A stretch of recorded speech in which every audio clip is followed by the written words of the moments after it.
The Duchess of Sussex enjoyed a close relationship with the late Queen Elizabeth II, and the pair were often seen sharing jokes and sweet conversations, ahead of Meghan Markle stepping down as a senior royal in 2020, alongside Prince Harry.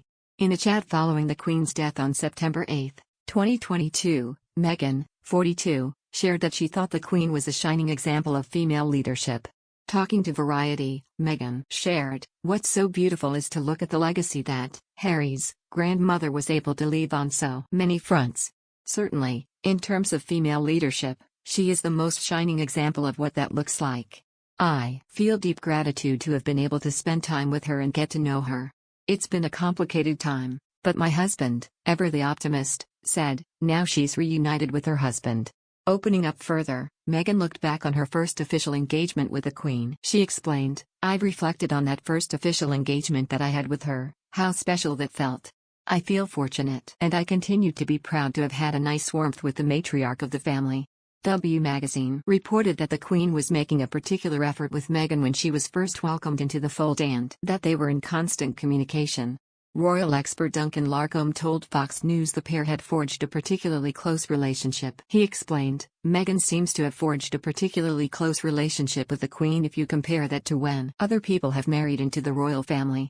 He explained how Meghan had been fast-tracked into the firm, with the former Suits actress being included in many royal traditions and public events. He continued, "The Queen, last year in the first few months of Meghan's entry into the royal family, made a particular and slightly unusual effort to welcome her in. And even after Harry and Meghan left their senior royal positions, it appeared that the trio still share a relatively close bond, with Harry speaking favorably of his beloved gone on countless occasions, despite the pair encountering issues in their relationships with other members of the royal family. But despite the trio's bond, Harry was reportedly keen for his children to not follow all of the Queen's footsteps, even before he and Meghan stepped away from the royals and relocated to California. Reflecting on when Harry met up with close friend Dr. Jane Goodall at he and Meghan's old royal residence, Frogmore Cottage, royal author Robert Lacey spoke about an interaction between Dr. Goodall and a then-newborn Archie. In his biography, Battle of Brothers, he wrote, "Meghan came into the room as the interview drew to a close. She was holding the newborn Archie tenderly in her arms and she offered the baby to the 85-year-old Goodall."